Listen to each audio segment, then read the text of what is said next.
Welcome to Stoughton Health Talk. I'm your host, Maggie McKay. There comes a time, usually later in life, when we have to downsize, whether it's our location or our belongings or both. And as a senior, that can be very overwhelming. So today, client relocation consultant Alicia Vigliatro will answer questions on how to get started.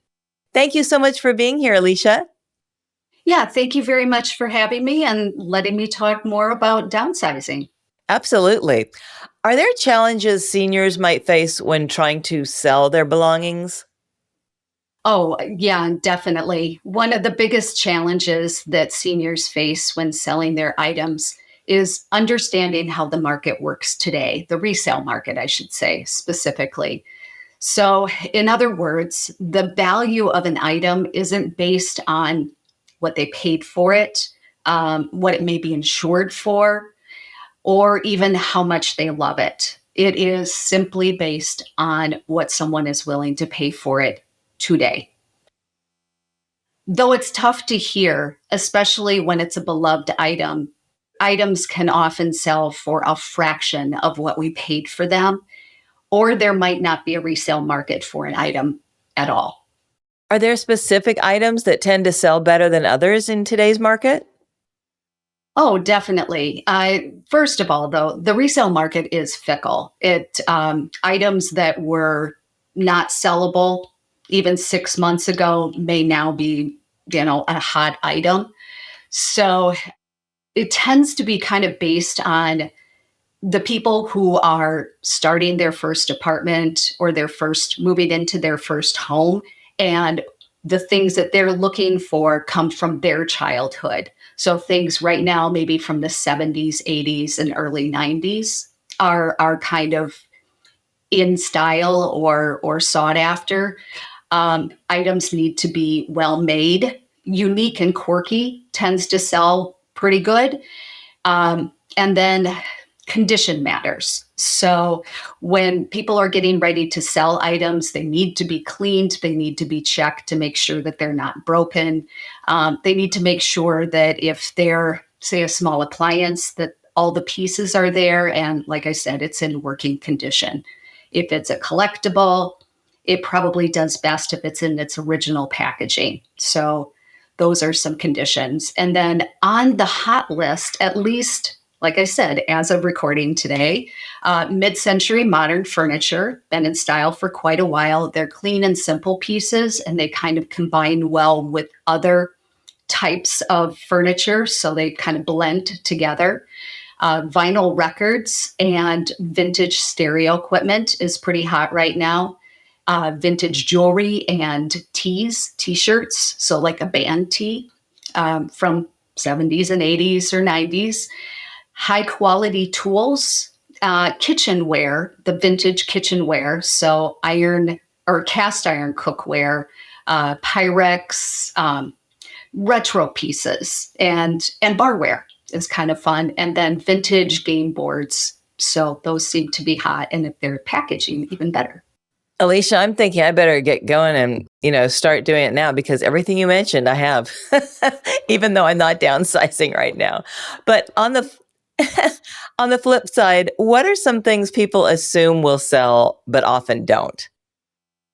Yeah, that's really a good question because there is a lot of assumptions. Because I often run into people who were collecting in the 90s, and if they haven't been shopping since then, maybe have not figured out that some of the things that we were buying in the 90s or in the 80s, what have you, are just not as hot right now. So that can be somewhat of a readjustment. So the other thing is that there are a lot of people that are seniors now that are also downsizing. So the market has gotten flooded with a lot of the same things that people were buying to set up their homes in the 40s, 50s, and 60s. So, or 40s and 50s. I should leave out the 60s because there are some things. So items that seem to be some of the hardest things to hear are the formal pieces. So formal entertaining pieces. So the formal china set that you probably took decades to build up. Crystal stemware, collectible figurines like Hummels and Precious Moments, just for example. Vintage, or I guess it's vintage encyclopedia sets, but anytime I use the word vintage, it usually means it's on the hot list. But encyclopedias, even a lot of the dictionaries, because we don't need them anymore and they take up a lot of space. Silver plated items, collector plates, and then the big bulky furniture from the 80s and 90s, like oversized leather sectionals, floral pattern furniture, upholstered furniture, and a lot of the oak pieces, the large entertainment centers, and just in general formal dining room sets, which, man, that one hits hard as well. And then pianos, organs, and grandfather clocks. There's just, the market's flooded. And oftentimes, like pianos, they're beautiful. They're absolutely beautiful pieces, but they're often not maintained very well. And most people, young people, aren't looking for those. They get the electronic keyboards, they weigh a fraction, and they can kind of do the same thing. So they're a hard one. Yeah, that is, especially the china and the sterling silver platters and serving dishes. I mean, even, my nieces and nephews, they don't want any china. They're more about experiences and they're minimalist. So a lot of kids are going that route these days. So what are some options for seniors to sell belongings that they're ready to let go of? What are the pros and cons of each method? Well, first of all, I do want to say sterling silver does have a dollar value. So because it's a precious metal, so those are pretty sellable. So they can even be melted down for value. And the minimalism, oh my gosh, I hear it like it's a 4-letter word from seniors. My kids are minimalist. So yeah, I hear that one all the time. So the ways that seniors and most of us can sell things are pretty much the same, but the challenges may be a little different. So this is definitely one where that starting early is really important. So if you start early, you can usually you have a better odds of connecting with the people who are looking for unusual pieces. So it may take longer to find them. At the top of the list that I hear from people are garage sales.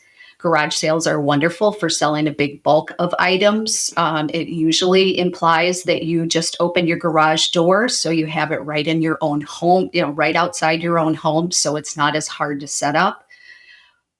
But that's about the only thing that isn't hard with setting up a garage sale. They're a lot of work.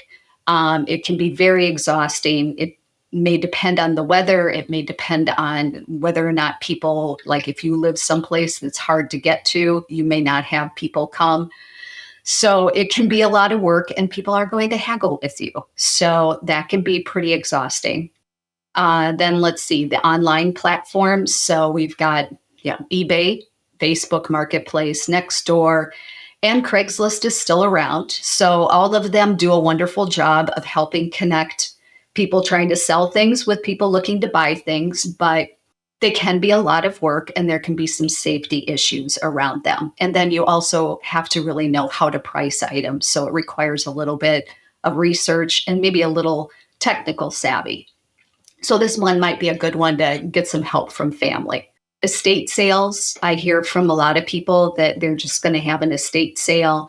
Those can be very invasive, but they can be effective. So you need to interview the companies that you're working for to see what they're going to charge, how they go about that, what they're going to do with the items that don't sell. Are you going to be charged for having things removed?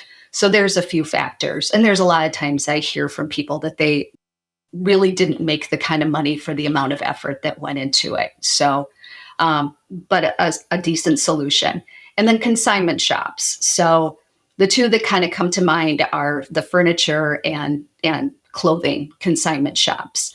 But keep in mind, again, it's all about how they format their business. Most consignment shops pay about 50% in the beginning and may be down to 30%. And then when you hit, say, the end of the third month, you either have to pay to have it removed, come and get it, or taken to donation. So again, something that requires a little bit of research. Speaking of donating, what are some good ways for seniors to donate items, and what should they keep in mind when they are donating? Well, okay, so first of all, donation is a great way to keep things out of the landfill and connect people who need something with somebody who is trying to lessen the items that they have. So I can honestly say I do a lot of thrift store shopping, so I'm always appreciative of people who donate. But there are things, first of all, that the items need to be ready to use. So they should be clean and still in working order. So donating something that's broken is not an effective solution. So, but look at local charities, churches, shelters, Habitat Restores, one of my favorites, our favorites. And then just check ahead to see what they are and are not looking for. They're just not going to be the complete solution for everything. And for example, churches, they might take some things, but they may not have the bandwidth to take things all the time. So, they may be looking to connect a need of a certain family at a specific time, but may not always be taking things. So some more research. And then organizations like in our area, St. Benny's, a Grace, and a Boomerang thrift store, they offer pickups, which can help the donation process for a lot of seniors.